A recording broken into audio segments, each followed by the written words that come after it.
राजेंद्र नायक। हाँ, और मैं इंग्लिश में दूंगी प्रेजेंटेशन और ये हिंदी में देंगे। तो पहले मैं आपको चंद्रयान मिशन के बारे में बताना चाहता हूँ।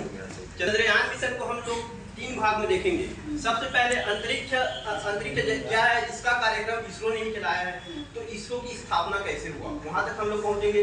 उसके बाद क्या है, चंद्रयान कार्यक्रम का हम लोगों को प्रेरणा कहाँ से मिला कि हम लोग भी चंद्रयान मिशन को लॉन्च करें, बोल के उसका प्रेरणा कहाँ से मिला, उससे पहले जो यानी कि देश ने किया है उससे हम लोगों को प्रेरणा मिला, उसके बारे में जानेंगे। फिर उसके बाद भारत में चंद्रयान कार्यक्रम चलाया गया तो उसके निर्णय कैसे लिया, कौन सा प्रधानमंत्री किस साल में क्या क्या निर्णय लिए गए, यानी कि उसका घोषणा कब किया गया, उसको हम लोग देखेंगे। तो सबसे पहले अंतरिक्ष प्रौद्योगिकी कार्यक्रम। अंतरिक्ष प्रौद्योगिकी कार्यक्रम के लिए हम लोग देखो, भारत आजाद हुआ था 1947 में। 1947 से 1957 के दशक में भारत में ना तो पूरा राष्ट्र में भी अंतरिक्ष के क्षेत्र में कोई काम नहीं किया गया था। तो भारत में इस दशक को 1947 से 1957 के दशक को अंतरिक्ष के क्षेत्र में यानी कि अंधकार का दशक माना जाता है, ये पूछ सकता है ना। फिर उसके बाद 1957 में क्या किया था, 1957 में यूएसएसआर रूस ने स्पुतनिक 1 करके एक तो अंतरिक्ष में भेजा था। वो मून में नहीं भेजा था ना, अंतरिक्ष कार्यक्रम वो पहले बार चलाया था स्पुतनिक 1 करके 1957 में। 1962 में हम लोग यानी कि भारत में IS इसको park Indian national comity space research centre का स्थापना किया था, इसको पार्क करके। इसको पार्क को ना फिर 1963 में हम लोग क्या किए थे, 1963 में हमारे भारत के द्वारा अमेरिका की सहायता से अपाचे निक अपाचे नाम से एक तो सबसे पहले भारत में चलाया जाने वाला यानी कि अंतरिक्ष कार्यक्रम पहला कौन सा है बोल के भी ये भी पूछ सकता है कंपटीशन एग्जाम में।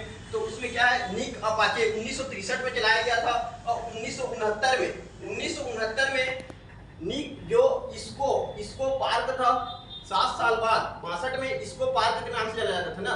1969 में उसको इसरो ISR इसरो के नाम से इंडियन स्पेस रिसर्च ऑर्गेनाइजेशन उसका स्थापना किया गया। फिर ये अपना हो गया इसरो की स्थापना।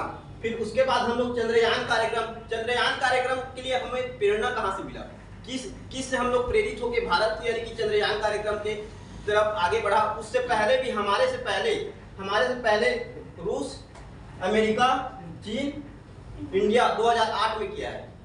तो रूस ने कब किया था, 1969 में ना, 1959 में रूस किया था, ये लूना नाम से किया था। रूस का लूना था, लूना यानी कि एक्सपेरिमेंटल प्रोग्राम ऐसे कुछ था। और उसके बाद यूएसए ने 1966 में किया था, सर वारेंट करके ऐसी कुछ था, देख लेना 1966 में किया था। 1969 में एक अपोलो 11 को छोड़ा गया था। और चाइना ने चेंज ई करके किया था 2007 में। तो इसमें क्या है, ये मून, इसको भी हम लोग 2 भाग में देखें। हमारा भारत 2008 में किया है, तो ये क्या है, इसको भी हम लोग 2 भाग में देखें। तो ये इसमें ना ये सब मून यानी कि मानव रहित केवल और केवल रूस में है, केवल रूस ने किया था 1969 में, जिसमें नील आर्मस्ट्रांग पहुंचे थे। वो भी 20 जुलाई को वहां से छोड़ा था, एक दिन में पहुंच गया था। 21 जुलाई को वहां पहुंचा था नील आर्मस्ट्रांग यानी कि चंद्रमा पर पहुंचने वाला प्रथम मानव रहित यानी कि क्या है ये कार्यक्रम था। फिर उसके बाद ये चाइना किया था, इंडिया 2008 में। बाकी सब ये वो है ना यानी कि मानव रहित नहीं है। उसके बाद हम लोग भारत में देखते हैं, भारत में कैसे कैसे चंद्रयान कार्यक्रम।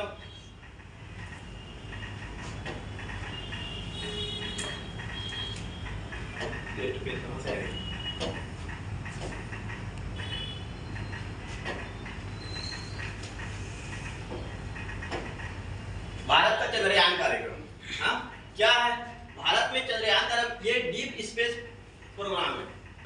डीप स्पेस प्रोग्राम है। संस्कृत में चंद्रयान का मतलब क्या होता है, चंद्रमा पर यान को उतारना। और इंडिया का लूनर एक्सपेरिमेंटल प्रोग्राम बोला जाता है इसको। इसरो के द्वारा यह कार्यक्रम चलाया गया। जल वहाँ देखना, जीवन का खोज करना और खनिज पदार्थों की खोज करना इसका उद्देश्य है। विकास कार्यक्रम ये हुआ, यानी कि 2 विकास कार्यक्रम इसका देखने वाले हैं। तो विकास कार्यक्रम 1999 में IAS, हाँ, भारतीय विज्ञान अकादमी का ना 1999 में क्या हुआ था, सम्मेलन हो रहा था। 1999 में भारतीय विज्ञान अकादमी का सम्मेलन हो रहा था। तो उस समय यानी भारतीय विज्ञान अकादमी का स्थापना हुआ 1934 में, लेकिन उसका सम्मेलन जब 1999 हुआ सब कर चुके थे अभी तक, यानी कि वहाँ मूल में क्या है, मूल में मानव भी भेज चुके थे। तो 1999 में भारत ने वहाँ उस समय जो अध्यक्ष थे श्री मित्रा वहाँ के अध्यक्ष थे। उसने बोला कि भारत को भी अंतरिक्ष के क्षेत्र में कार्यक्रम चलाना चाहिए। फिर उसके बाद 2000 में खगोलीय शास्त्री खगोलीयविद ना, उसका भी स्थापना कब हुआ था, खगोलीय जो अकादमी नहीं बोलते हैं, उसका स्थापना हुआ था 1976 में। 1976 में जब स्थापना हुआ था तो उसमें भी रखा गया, हाँ, भारत को यानी कि करना चाहिए, उनको भी यानी कि इस क्षेत्र में, मूल के क्षेत्र में आगे बढ़ना चाहिए बोला गया।